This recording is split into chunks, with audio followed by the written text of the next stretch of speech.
Welcome to another episode of the 100% podcast with me, your host, Harry Purdy.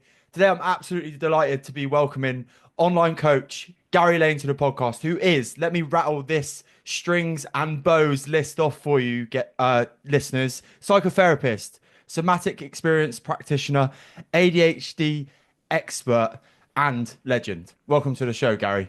Cheers, mate. Thank you very much for having me on. Yeah, I'm really looking forward to this. We we are very lucky to have a coach who puts experts in their field on to do masterclasses for us. And recently, within the last 6 months, you were one of those people. And I've not been able to make many of the calls, but that one I did. And the way that you explained ADHD, trauma, psychotherapy was so interesting and made it really easy to understand that when I spoke to Pippa about you, actually, you got brought up with Pippa when I recorded a podcast with Pippa the other day.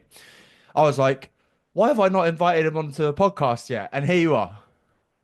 Yeah, cheers, mate. I think for me, it's a subject that is alien to a lot of people. And I think what I've managed to do quite successfully is to just break it down and kind of explain it in layman's terms Mm. and to um, for people. And I think that diagram that I drew, I think for me is the easiest way to explain it. Do you For know, sure. like people can actually like see it visually and then be able to relate that to their own experiences and their own nervous system.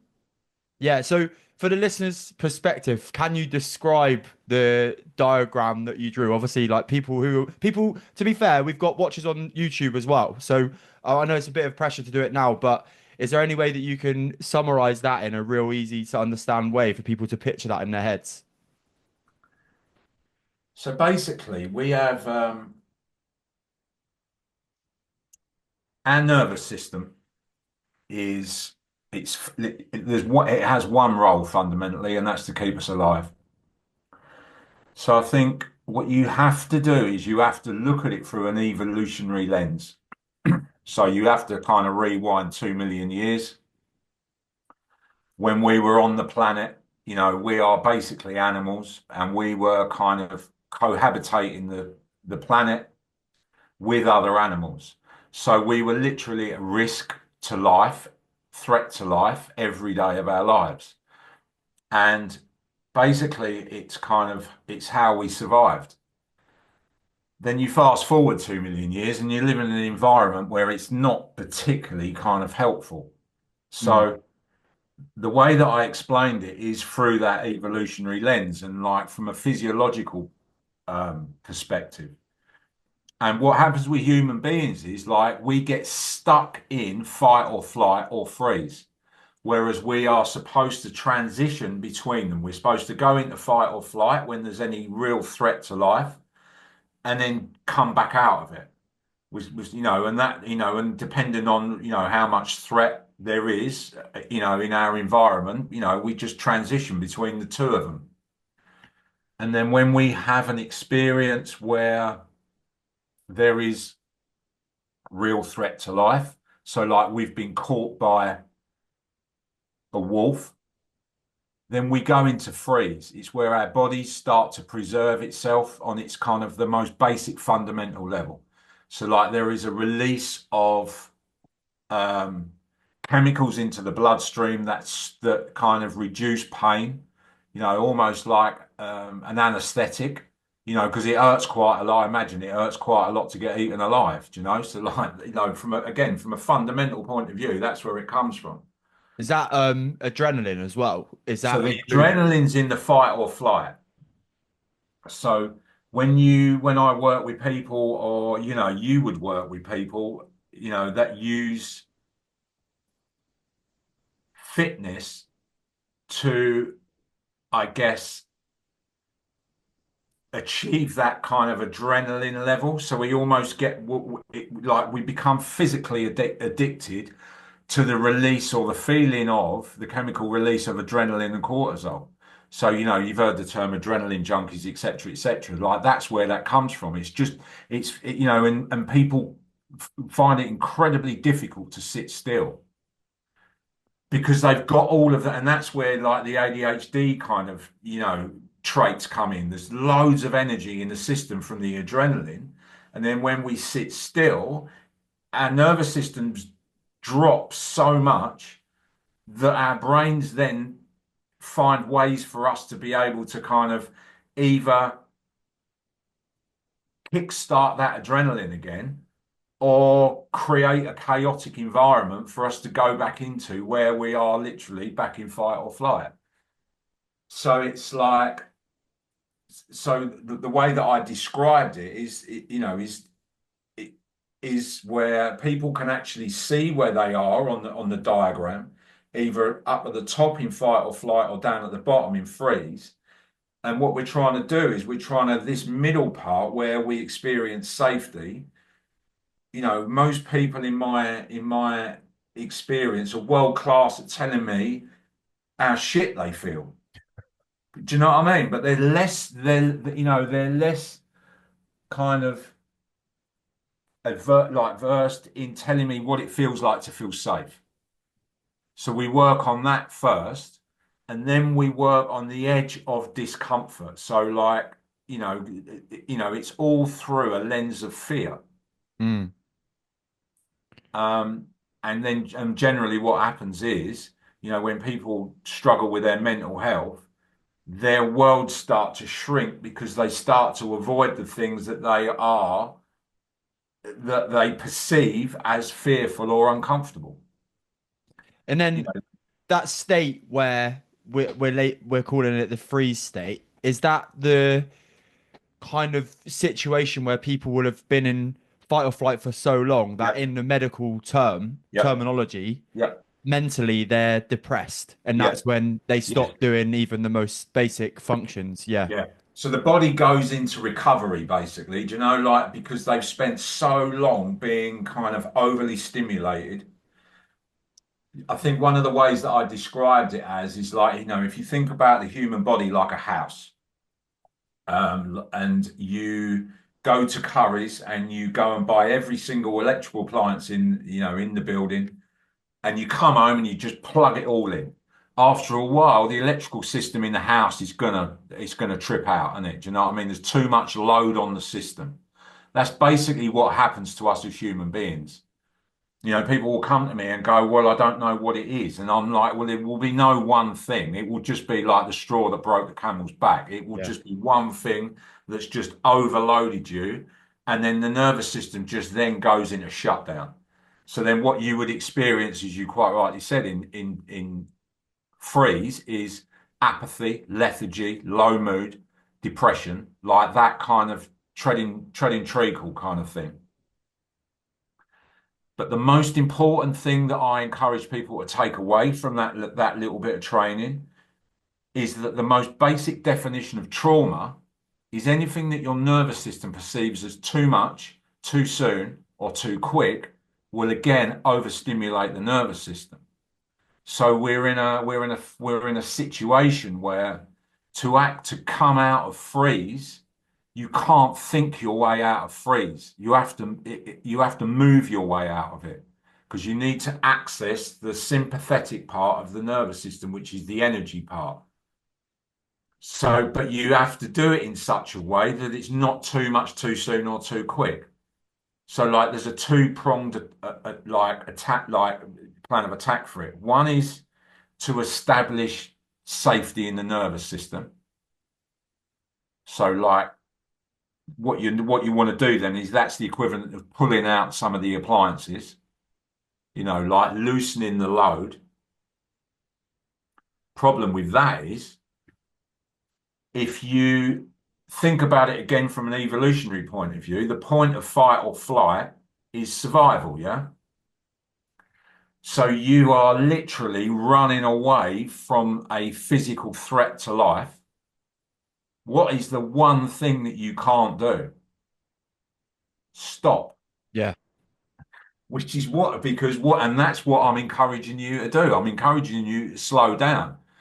But every single fiber of your body is telling you to speed up, keep going. That's why we take more on. When we become stressed, we take more on.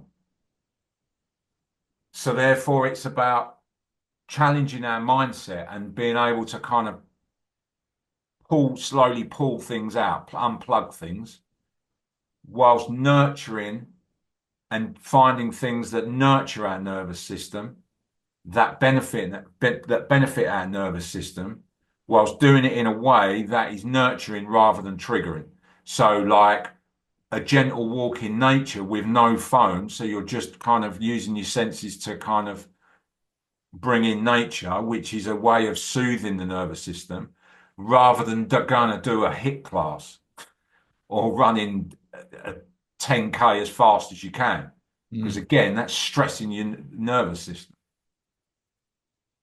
And it's about being able to do that whilst continually adding things in that nurture, like yoga, meditation, journaling, all of these kind of things, sleep. Sleep is massive.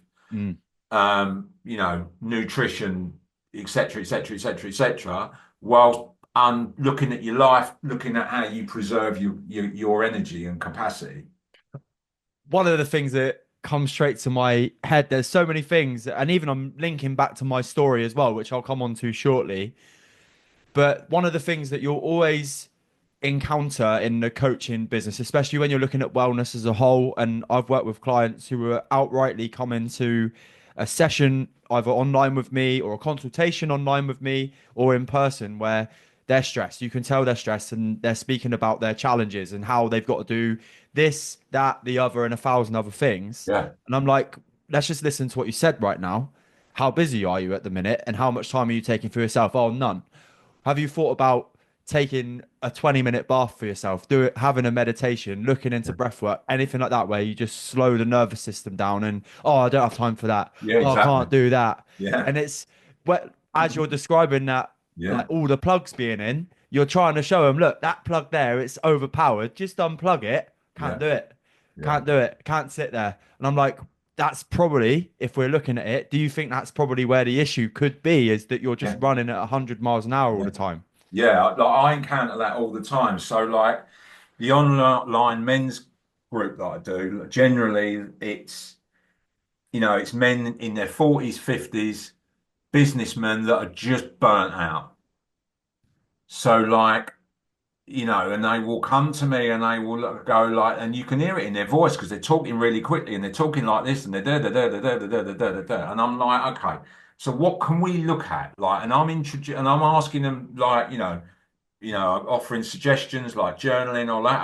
Oh, it's just something else on my plate.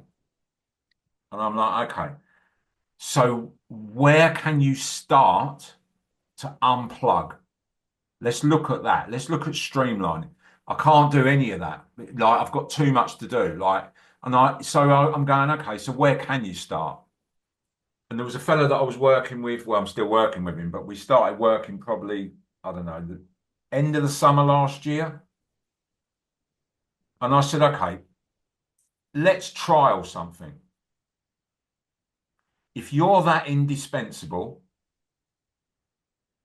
I said, like, I will refund you the month that you've just paid me. I will refund it to you in full if your business collapses if you take next Friday off. And he looked at me like that. And I'm like, I'll give it to you. I'll give you the money. I'll put the money in your bank on Friday. If your business collapses on Friday, if you take the day off and go for a walk in the Peak District.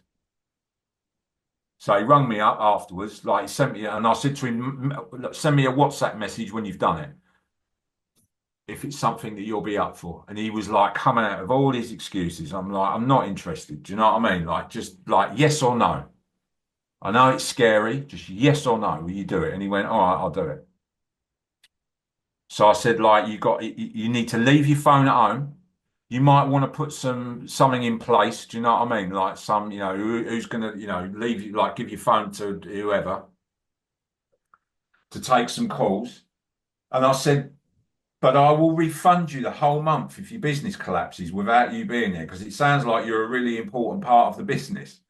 Obviously, the business didn't collapse. Then fast forward 4 or 5 months, and he's doing great. Do you know what I mean? Mm.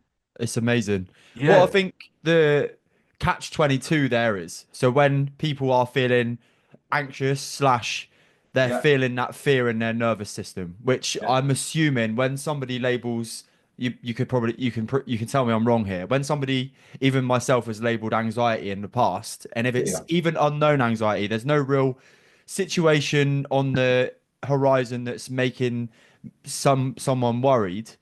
It is fear in the nervous system, whether we like it Yeah, or not, right? that's what it is. That's exactly what it is. And what's interesting there about changing, if you like, is that the thought of changing will sometimes encounter some kind of limiting belief that Yes. I can't do that, Yeah, which then may trigger some form of other yeah, fear, yeah, which yeah, is almost like a which one do you choose? And it's the lesser of two evils is the one that gets you moving forward. But yeah, in my for example, there's so many things within my story. I'm sure you may have seen Gary. I used to be 23 stone, really down, really depressed, not a wow, happy boy whatsoever. But when I look back at that version of myself, I wasn't doing anything, mate, and I still have tendencies where like my leg will like just shake when I'm sat at a dinner table and I'm moving all the time. But now I have a way of expressing that with the podcast, with my coaching, with going training, with doing long distance endurance events, with team sport, with football as well. But at the time I didn't have that. And I know it's really can break it down real simple and maybe too simply at times, but there was kind of no it was so obvious to see why I got myself in the situation that I was. Forget the size. The size is too many calories in, right? yeah, Without the expenditure out. But mentally, it was so clear with your explanation to see how somebody who has obviously some natural energy and like buoyance anyway, let's call it. I wasn't using any of that. All of my creative energy, all of my physical energy was just stuck inside of this human figure, yeah, had nowhere to express it. So it expressed itself with fear in the nervous system. And then, unfortunately, I got stuck for a bit until I realized that, again, like you say, unplugging some things and replugging in other yeah. areas. And this is where I've got to right now.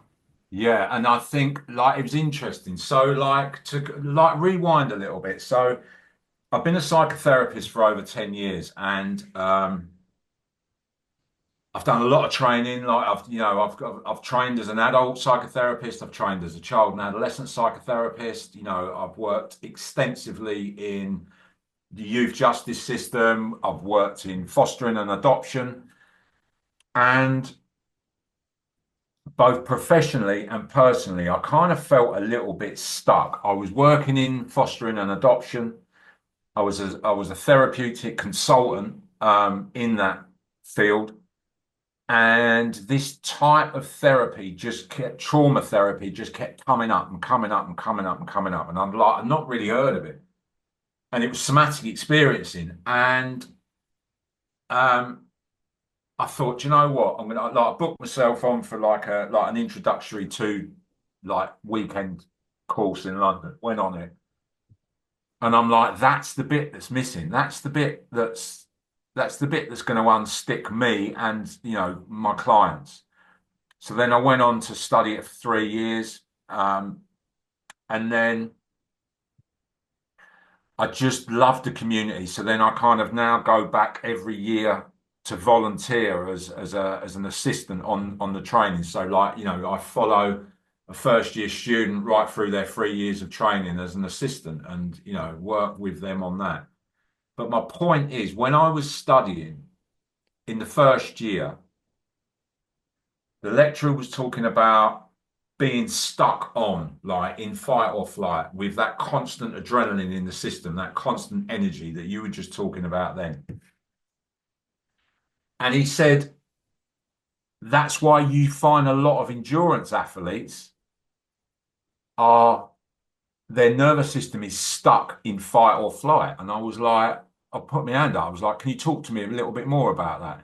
At the time, I was doing a lot. I was like Forrest Gump. I was running all the time. But it was almost out of necessity, not out of because I wanted to. Like if I didn't run on a certain day, I would feel horrific because I'd have all this energy inside of me. And he explained it as in like, we are like our baseline kind of is way up in fight or flight.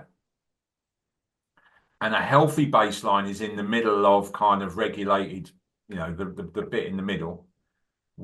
And what happens is when we sit still, it drops so much that we experience discomfort, and our brains then automatically want to get us up and moving, either, by picking up a phone or distraction or whatever that might be. And one of the ways that we find that we deal with it is endurance running, because it's continually, you're continually using that. And I got really curious about that. And then through working on my nervous system for the last 5 years now, I've experienced something different. I've not stopped the endurance stuff. Like, one of my goals this year is the Gower 50. Like, it's a 50-mile ultra marathon around Wales. But I don't run now because I have to. I run now because I want to, and I experience it differently. I experience, like, for the first time, this might sound a crazy thing, I now experience joy, like real joy, when I'm out running, like just being out in nature, just being like, from my window here, I live in Derbyshire. There's a great big hill in front of me with woods at the top of it.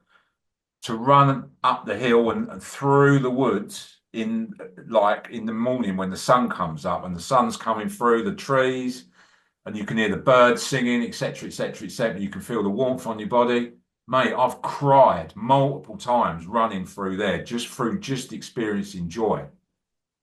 So it's about being able to regulate your nervous system. So your nervous system comes from a place of, your baseline is in regulation, rather than it being stuck in fight or flight, where there is a need to, like, almost as I said to you earlier, like there's a chemical, like, what's the word? There's a reliance on the chemical, like, of adrenaline, where you need to get to. And I was just curious, how you experience that now. Yeah, I'm definitely in a place where I am the same as you now, Gary, that I'll choose to do events because I want to. Yeah. I've got a bit of a thing about collecting different areas where I've ran. That's definitely on the agenda Uh, this year. So, half marathons in places where I haven't done, looking at doing something abroad. Hopefully this year, like a half marathon abroad, even if it's a 10K abroad, that would be quite fun. But when I did start, and even with Paul, right, don't fancy Malaga Marathon in December after the oh, yes, Q4. that's so true. Yeah, that's so true. Whether I fancy a marathon or not, though, I'm not sure. But yeah, I found the London Marathon the hardest thing I've done, Yeah, and that's including the Jurassic Coast 54K. So because of the consistency of it, and I've yeah, spoken about that many times. It was such a weird concept that shorter distance, harder feeling yeah. completely, just harder on the body, but very much similar to you when I first started the self-development thing and stuff, I used to run to take myself out of my comfort zone, and in a weird way, it was the place that I would prove this older version of myself wrong. Mm. Like, you're not that person So, anymore. like, almost like a punishment. I guess so, mate. Yeah, Yeah, yeah. I I've never really thought of it that way, but I guess so because it was always the my story as well. That one of the second run I ever went on when I decided to change, I couldn't run a mile, and the second time I tried this mile loop, there was like a van, and they gave me shit basically, like fat cunt, like as they drove past me. And I was like, oh, brilliant, kind of as you can imagine. And obviously, that's always in my head when I run. I wish I could see him now. And you know what? I'll even admit this on the last weekend, the football team I played for, we played in the county cup, and I played against a team that I've played against fucking multiple times, but in a different league. But because we're in the county cup, we came together again, and all these lads, I was like 18, 19 at the time. I remember them. I remember their faces, how they spoke to me on the football pitch when I was bigger, and the roles would reverse now, mate. Yeah, And yeah, yeah. that, but that resentment of like whether it was me or them, I don't know, was still inside of me. I've never, and this is where like you can we speak about people who have trauma in their nervous system and they go on to be endurance athletes. And I also listen to Simon Mundy's Champion Thinking, which I recommend to go and read or listen to. It's a great book. But he speaks about professional athletes and how they've overcame mental illnesses, trauma, but also then go on to be champions. Like talks to Johnny Wilkinson, who's obviously probably the most like highly prestigious guy that he spoke to about how he won the World Cup and it made him depressed. Yeah, Essentially, yeah. that was his number one goal. That was his identity. He was going to go and win the World Cup, and then boom, after he'd done it, that was that. I'm on a bit of a tangent there. But when I was on this football pitch, I probably played the best game of football I'd played in 3 years. But also I played it like a twat. I was so competitive. I was giving shit, and that's really out of my character. But there was Yeah, yeah. something still there that I've like maybe not dealt with.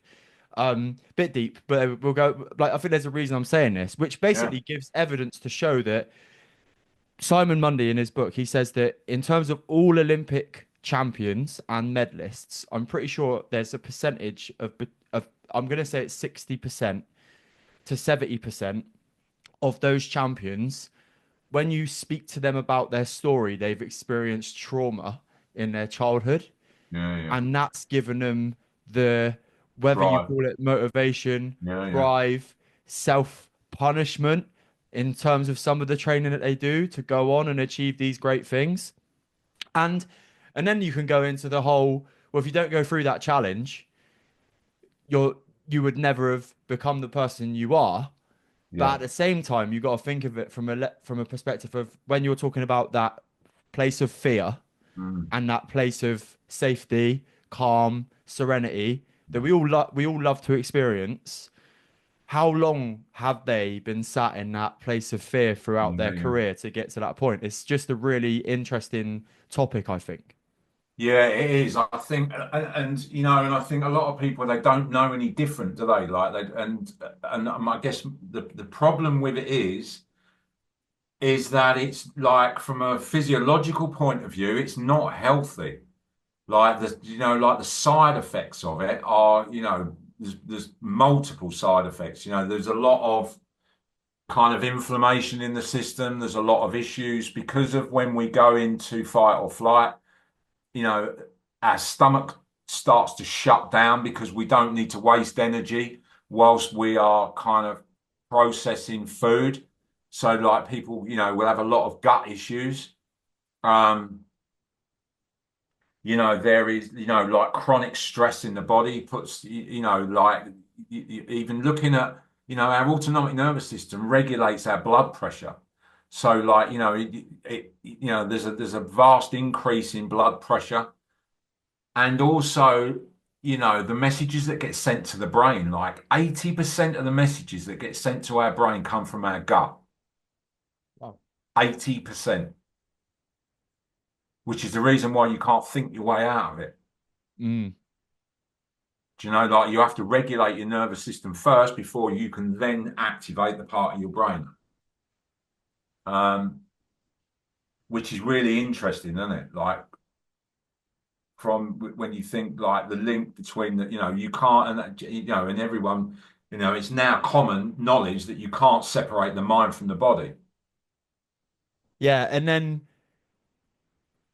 again, one of the first things that I remember Paul saying in one of his trainings when I came into Alliance was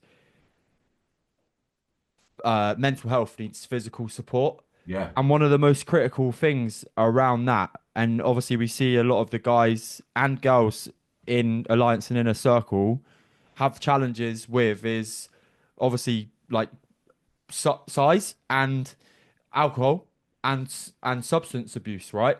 So yeah, if you think about all of those three as a three-pronged attack yeah, on the nervous system, on the body, on the gut, yeah, you're like, well, there's your evidence. But what I find crazy as well, though, Gary, is that there are people that roll through life with the my relationship with alcohol now is totally different. I've decided to do 2025 booze free. I spoke about that on the podcast with Pippa, Amazing. and I know for a fact that it's going to allow me to be at my most productive, my most energetic, the best version of me that I've probably ever been for a whole year. Yeah. That's what's going to happen from doing that.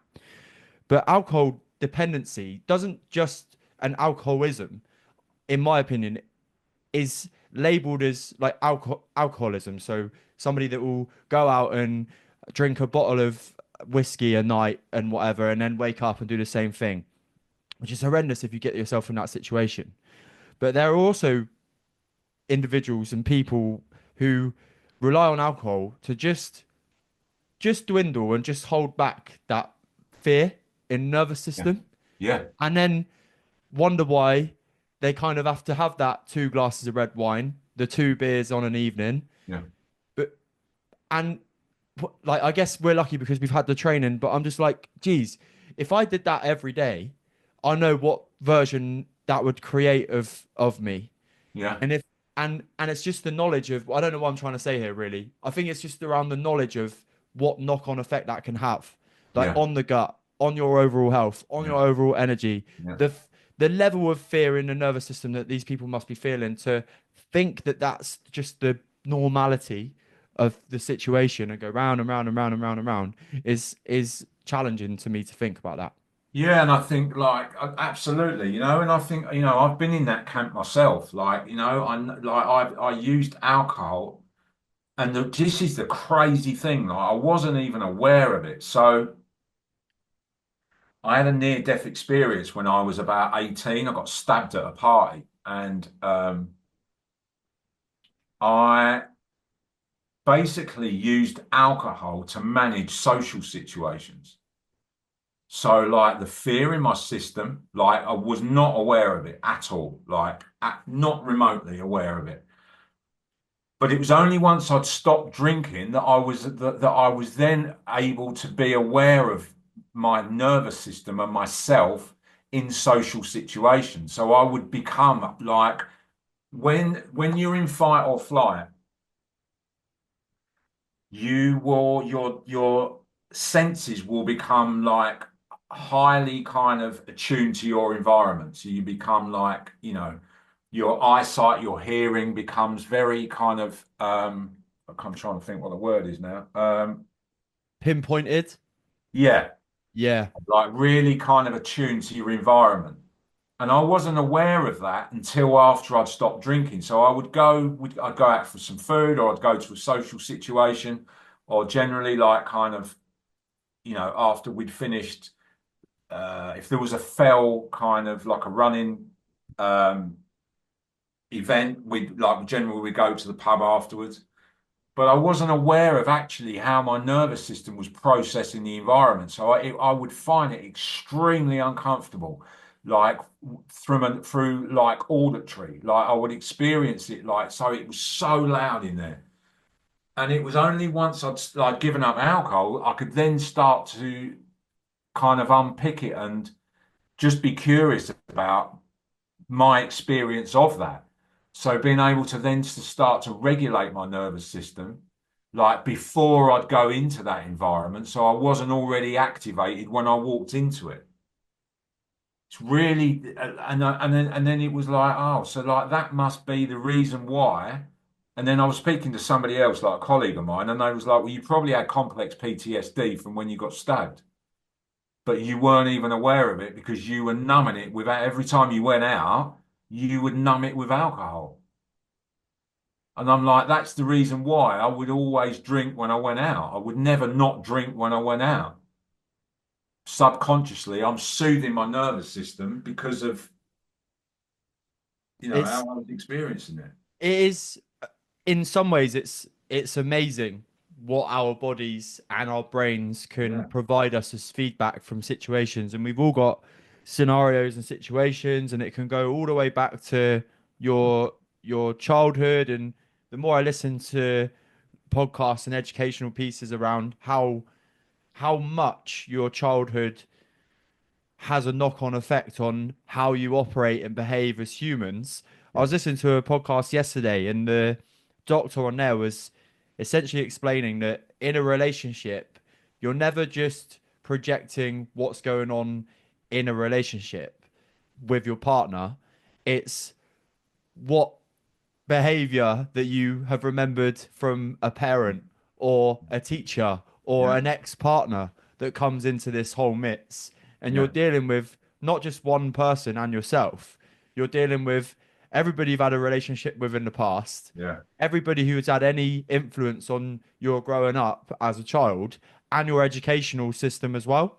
And I yeah, was also listening to how it was related to the even in my school when I was, I'm not sure if this still happens now, Gary, but when I was at primary school, I was put on. I was okay in terms of it, like academical intellect. So I always was in the top groups for everything: English, maths, science, whatever. Always in the top groups. And in this podcast, they were speaking about how that can create inside of you like a fear of failure, yeah. and then the people who are essentially considered less clever and put in the bottom groups, they've almost got like a fearless approach to life. And when I and they were explaining how they are the likely people to go into entrepreneurship, starting with skill like becoming mechanics, boiler sorry, plumbers, electricians, and all of those kind of things, because they've got an expression of they don't really care about, they're not waiting for somebody above them to save them, like Mm, a teacher to put them in the top group and give them all the praise, because they've had to rely on themselves for that throughout their childhood years. I was like, wow, that is amazing, because when yeah. I and until I was 27, had no absolutely no interest in becoming self-employed and relying on myself until I started to unwind myself and Yeah, unpick yeah. myself and, without sounding wanky, like realized who I was. And then I look at the kids who I remember from primary school and secondary school who got put into those. They're all like they're all doing all right. Obviously, the odd one is not doing all right, but I'm like, wow, like he's got his own business, he's got his own business, he's got his own business, and it's potentially because of the setup they were given in school. It's interesting, isn't it? Like again, like to look at it, like I will always look at it through the lens of the nervous system or fear, and like how that either impacts somebody or how they are able to kind of lean into that. You know, like what you were saying earlier on about kind of your experience of people's experiences of childhood and how that will impact their relationships. And I think, from my experience was, I've been kind of almost setting myself up to fail in relationships because I'm expecting somebody to leave or abandon me. So then my behavior would dictate that anyway. So you're just kind of almost creating your own environment, aren't you, as a self-fulfilling prophecy? Because then Yeah. you can start ticking it off and go, see, I was right, I was right, I was right, And then it's not until you kind of get to a place where you feel safe enough to then explore that and do something different. So when we go into your go literally flipping it back to what we started speaking about a minute ago, Gary, with regards to somatic experience, Mm. what can somebody expect if they was to come to a somatic experience session with yourself? And also, what is that niche down to help people with the most? Cool. Okay, so first of all, like first question, okay, so what do they expect? So I would explain it like I do that drawing that I did for that training. I do that on somebody's first session, and and we look at it, and we get them to look at that explanation through their own lens, and then get to for them to start to create their own goals of what they want to experience or where they would like to be, and then generally what we will do is like there's something called resources. So basically, what we're trying to do is give somebody the tools to be able to regulate their own nervous system. So now that can either be done by visualization. So, if we can visualize something, doesn't even have to be real, can make it up, where they will experience either safety or calm, like an environment, like in nature or by the sea or whatever it is, or an object or a pet or something like that, or through grounding. So getting people to sometimes if somebody's body doesn't feel safe, so like maybe that, they've had an experience of being maybe sexually abused or physically abused, and they can't experience safety in their body, I would then use something external. So something like the floor or a chair. So get them to kind of sit in the chair or and with their feet flat on the floor. And then instead of focusing on their feet, focus on the floor. So can you focus on the floor underneath your feet and feel the floor supporting your feet? Can you feel the chair supporting your back? So then get them to do that and then and then get them to kind of notice what happens in their body. So is there any softening? Is there any kind of, generally people's bodies are tensed when they're activated. Is there any kind of area of their body that is a little calmer or a little safer than it was 5 minutes ago? How do they know that? How do they experience that? How do they know they feel a little bit calmer or a little bit safer? And then you expand on that. Okay, so now and then give them homework. So generally, what I would give somebody to do is set a timer on their phone just for a minute, 4 times a day, and just get them to sit for a minute and do that exercise and just notice. So what you're trying to do is you're trying to rewire the neurons in the body for safety. Because people become, as I said to you earlier on, become fixated with what does fear like. People are world class at telling me when they're activated. Do you Yeah. know what I mean? Absolutely world class. Well, I'm tense, my heart's pounding, my chest is tight. Da, da, da, da, da, da, da, da, da. Okay, so what does it feel like when you feel safe? Well, I just feel normal. Well, what does that mean? Well, I'm normal. So they have no language for it. So you have to almost educate them and give them language to describe what it feels like to feel safe. So then once they've got that, again, you expand on the safety part of it. And then I would do an exercise so like we hang out there for a bit. And then I would give them like an exercise to do with me where, okay, so can you think of a time over the last month where it was quite a stressful environment? Like, but there was a happy ending to it. Like, like nobody died or anything. Do you know what I mean? And then they will go into telling me the story. And the good thing about SE is like it's similar to working with Paul. Like he doesn't believe in the narrative. SE is like the narratives. It's not important. It's because you can already visualize or you've already got like a picture of what has happened. So then your nervous system doesn't know the difference between reality, like a saber-toothed tiger chasing you around, or the story or the narrative of what it is that's triggered you. Mm. So then you get them to just sense into their body whatever that experience was and get them to put their attention, put their full focus on whatever that is. And then you play around with that. So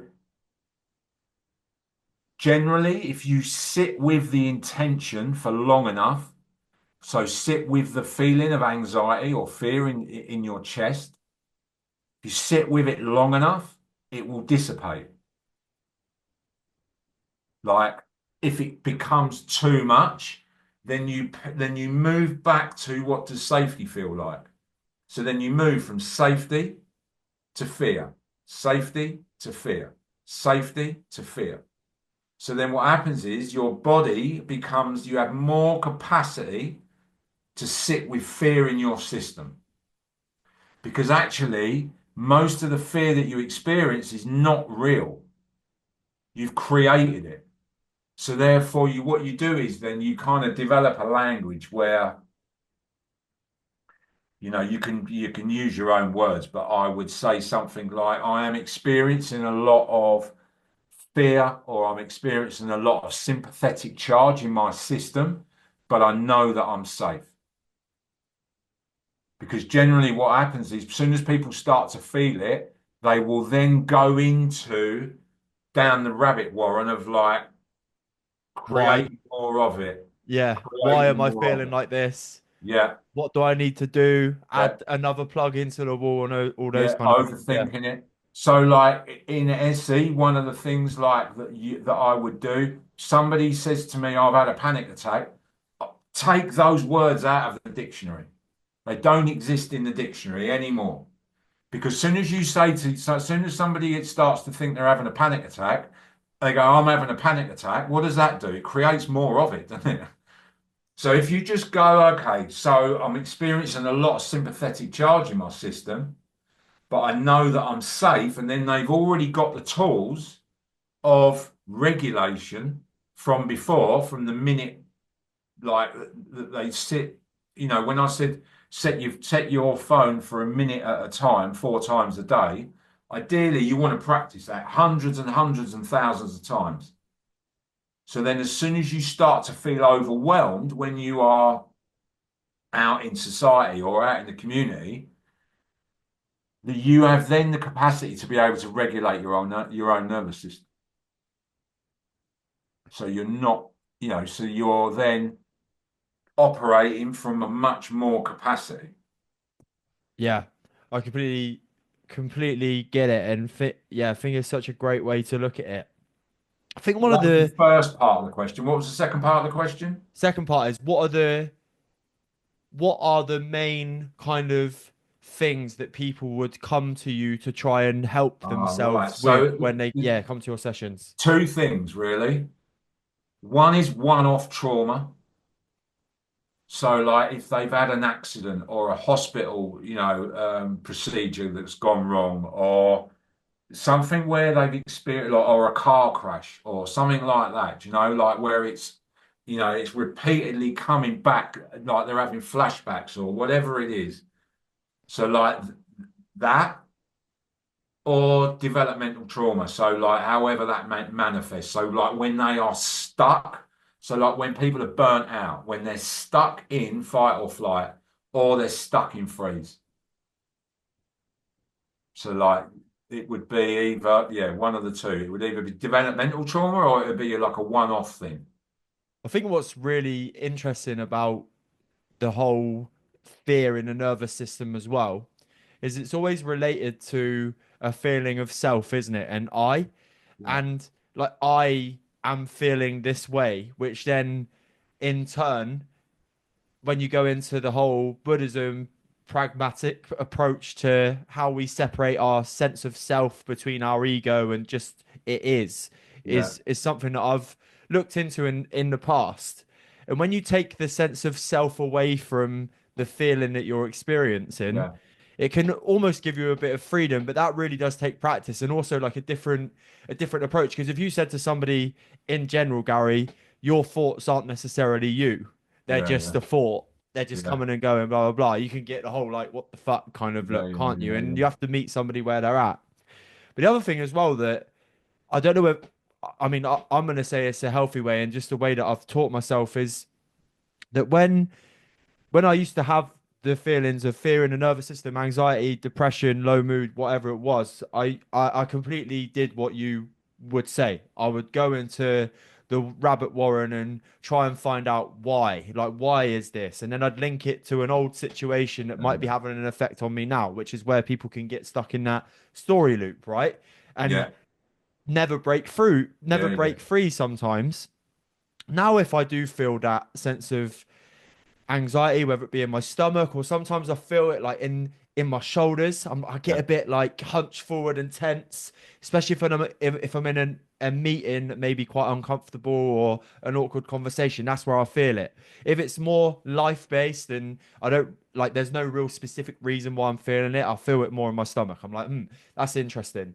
But now I literally I, like originally I'll feel it. I'll go, oh, there it is, and then I'll go, there it is. Like it's Yeah. fine. Like it's absolutely fine. Like what is the worst that's going to happen from this feeling right Yeah. now? Yeah.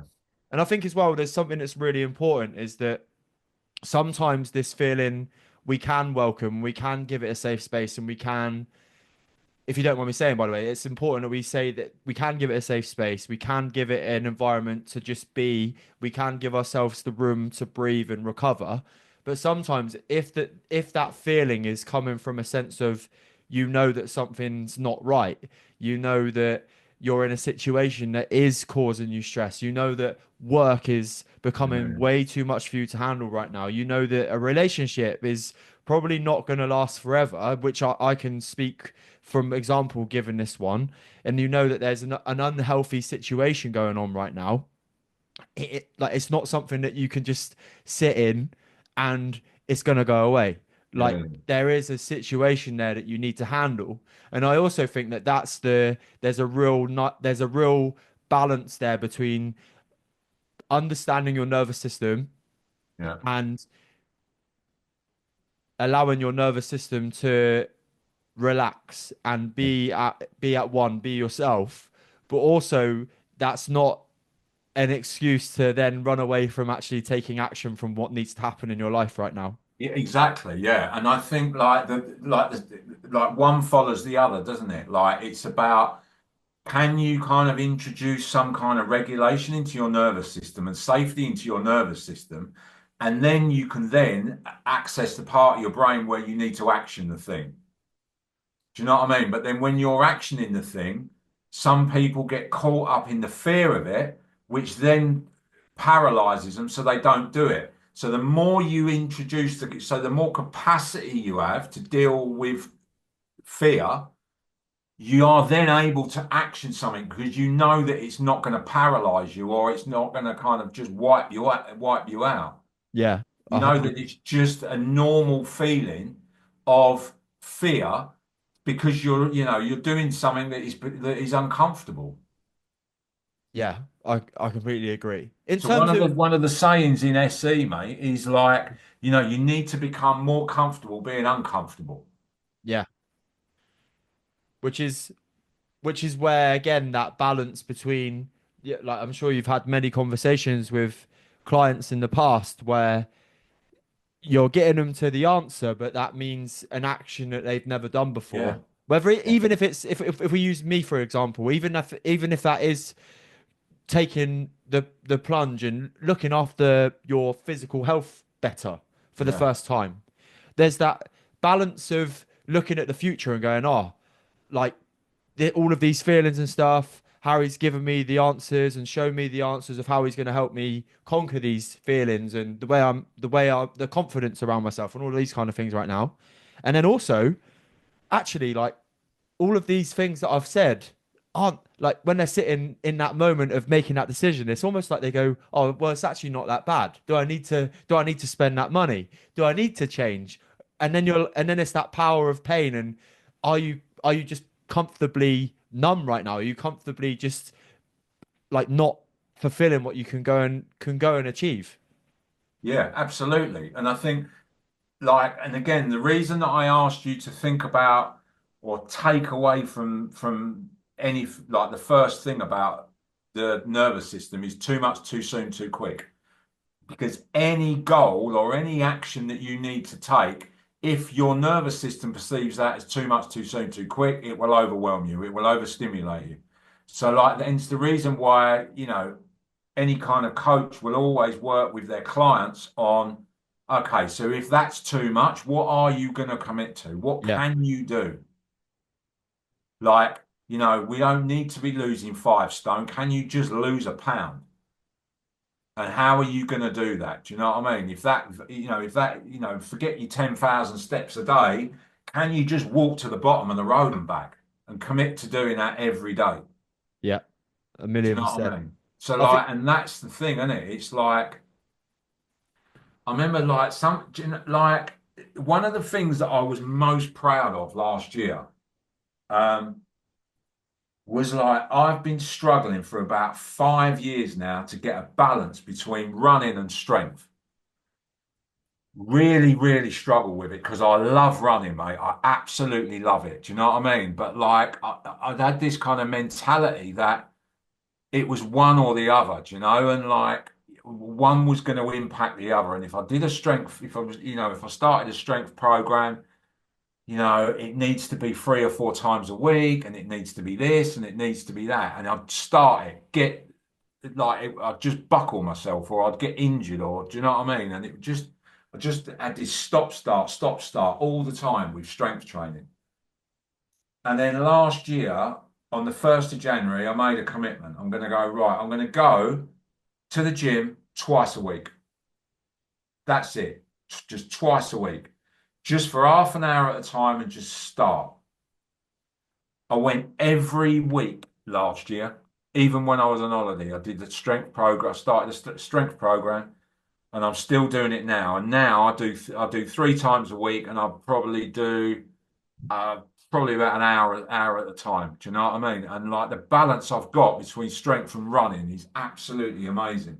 And even after it, like one of the like I achieved so much last year, and that's probably the thing that I'm most proud of. Yeah, it's weird, isn't it? Yeah. Yeah, Providing yourself that consistency in some ways is I've spoke to Dax Moy on the podcast as well, and he says that the biggest way to build confidence in yourself and self-esteem is to keep promises to yourself. yeah, And that in your example there, it wasn't like you promised yourself to go and join the gym and become the greatest powerlifter in the world, right? yeah, Like yeah, it was, or the strongest person in the world. It was just turn up to the gym twice a week. And that yeah, sounds so in terms of like goal setting, like it's not the most and no disrespect by the way, Gary, it's not the yeah. most methodical or it's not the most Exactly.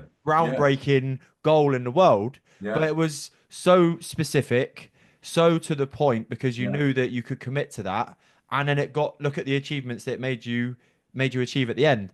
And I think that's where people can bog themselves down and get stuck sometimes yeah, because they're looking at Mount Everest, but yeah, they've not even got on the plane yeah, in England yet to take the flight, right? It's about little steps to be able to get to where you yeah, want to achieve.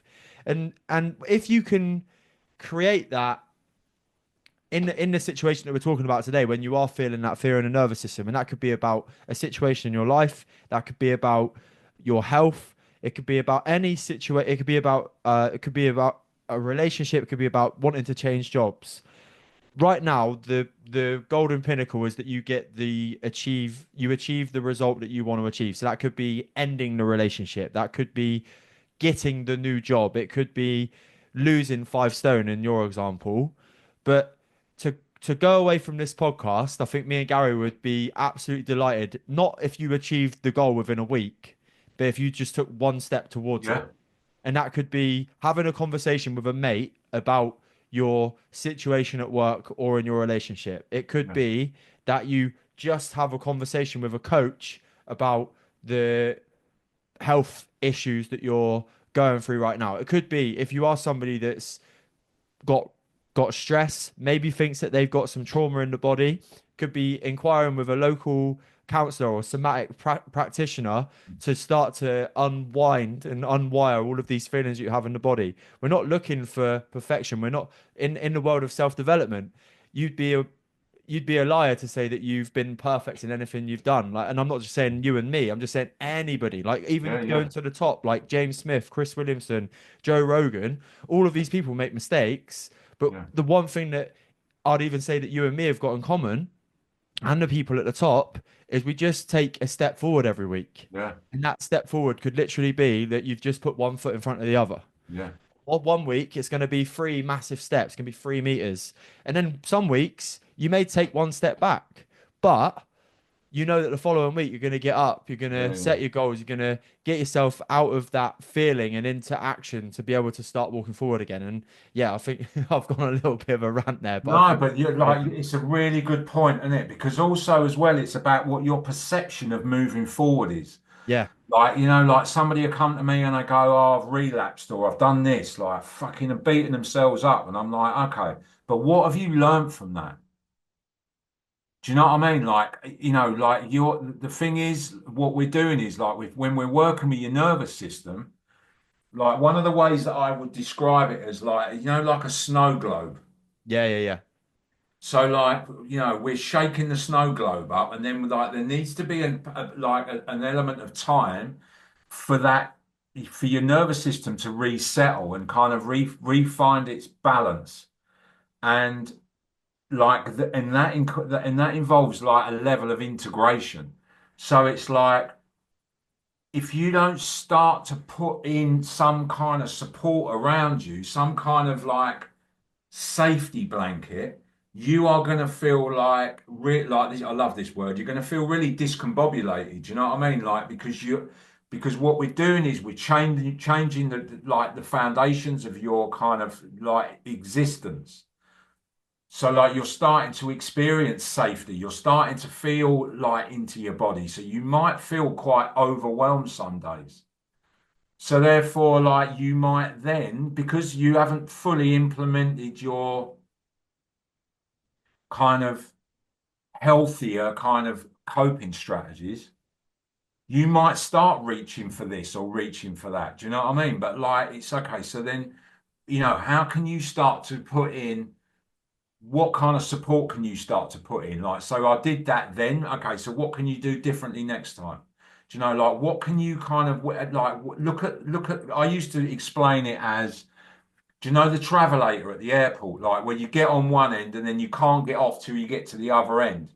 It's almost like that's the trigger, isn't it? You get on one end and then before you know where you are, you're either boozing or sniffing or like binge eating or doing whatever you're doing, and it's like, fuck, I've got here again. And then you go into this cycle of beating yourself up and gaslighting yourself and etc. etc. etc.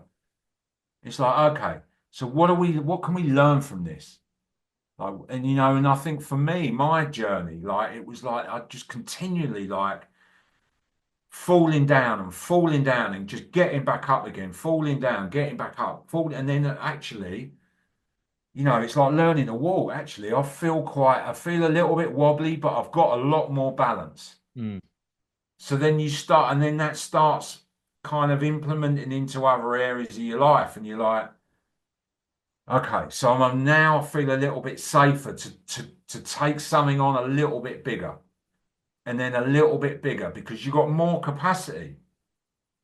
So like for me, like when I said that like I'm done with the drinking, like I've been involved in a drinking culture all my life. Every single like not every single, but most of my peers are in that environment. Yeah, same as me, man. And I'm like, like and I got the ridicule and I got the like fucking boring cunt and I got all of that. And I'm like, do you know what? Yeah, my life's anything but boring, but it's like, I'm doing this for me. I'm not fucking doing this to keep you happy. I And think that what's was the thing. That was the thing that stopped me doing it in the first place. Which again, you look back at my childhood, like all my life, I've appeased other people. I've adapted to making sure that people either like me or that I'm not upsetting anyone, which kept me in that place. But as soon as I was working, the more work I did on my nervous system and the fear, it was like, do you know what? You know, I'm going to take some shit for this, but do you know what? I'll be all right. And I think when, on a final note, before I ask you the last couple of questions of today's podcast, Gary, when we look at that fear in the nervous system, a lot of people's fear when you talk to them revolves around the fear about what other people think, right? In regards to any situation, making a change, breaking free from a relationship, job, hobby, like group of friends that may be having a bad influence on their environment and their actions and their habits. What is the one thing that you would say in terms of regulating that nervous system can help people when it is around what other people might think? So, one to note, appeasing others is a part of the freeze um, survival mechanism. People will appease other people when fight or flight is not an option. So if you think about a child will appease the parent if fighting or running away is not an option. So they will adapt to making sure that the other person is okay for fear of life. Literally, like a child's nervous system, it's a fear of life. Child cannot look after itself. Do you know, like for the first 3 years of life, a child is fully dependent on its primary caregiver. If that level of care is not consistent, the child will experience threat to life, as if as if like the actual term is annihilation. Like the reason a baby screams like it does when it wants feeding is because they are experiencing the emotion of annihilation. Because if it didn't, you wouldn't feed it, would you? If a baby No. just went heh like that, you wouldn't feed it. So it screams as if it's gonna if it's as if it's gonna be annihilated. So therefore, when we experience that, and if the level of care is not consistent, we then go into appeasing through default because because the threat is not it's not a realistic for us to fight or flight because we're not big enough. We can't fight adults. We can't run away from adults. So like that's where that comes from. As opposed, and so therefore, then so like that's the realization of where it comes from. So then, like I would say, probably the highest amount of percentage of people that I work with come from that place. A fear of upsetting somebody else, letting other people down. It's like if the situation goes tits up, it's my fault. So then they start to take responsibility for other people's actions or other people's emotions. So the first part of that is the awareness. Like any of this, it starts with self-awareness. Okay, so then what I would encourage people to do is practice. Practice in situations that are not high risk. So just saying no to people, just putting in a healthy boundary and just saying no. I'd love to do that, but if I say yes to that or no to that, then I can't do this. So but in situations where there is no high risk, where it's might be a work thing or like do you want to go out for lunch or whatever it might be, so like that's where I would practice. And I would also start to acknowledge how you feel when you say that. So that you don't go into fixing or rescuing. Once you've said no, you stay behind your boundary and you just sit with the discomfort of saying no. So that's where I would start to practice that. And then if it becomes too much, then start to self-regulate. So again, the homework would be set your timer on your phone 3 or 4 times a day and just sit for a minute and either ground yourself, do some breath work. The breath work wants to be where the out breath is longer than the in breath, because then that activates the parasympathetic part of your nervous system, which slows your heart rate down. And that's what links into ice water therapy, isn't it? Exactly. That's Yeah. what because that when you get into an ice bath, you're activating the sympathetic part of your nervous system. You're going into fight or flight. You're going into panic, fear, terror. So then when you start to slow your breath down, it regulates your nervous system, slows your heart rate down. Yeah. Unreal, mate. Gary, it's been absolutely unreal having you on the show. I feel like that hour has felt like 10 minutes because Yeah. of all of the different areas of the conversation that we covered today. The final question I always ask everybody on the podcast to just get one more little bit of wisdom, knowledge, or advice from you today is what is the greatest bit of advice that you've ever been given? Regulation, regulation, regulation.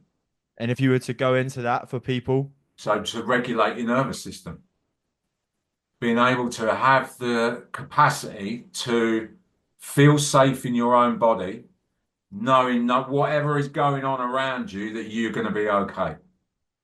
I love that, mate. I love that. And if people want to come and find more about you online, Instagram, Facebook? Where can people come and So find you? like my social media handles are all The Real Me Therapy, and my website is The Real Me Therapy. Perfect. We'll make sure that those links are in the description of the episode, my friend. Thank you Cheers, very mate. much for Appreciate it. for coming on the show today, mate. I hope you've enjoyed it. I have, mate. I've really enjoyed it. Thank you very Perfect. much.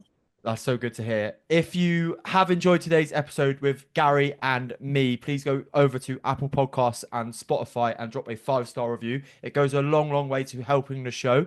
And if you're watching on YouTube, hi, like, subscribe below again. You don't need to watch every video, but just liking and subscribing today's episode can help the algorithm on YouTube and get more people to see the help that we're trying to give on the 100% podcast. I'll see you here with a new episode every Friday. Take care.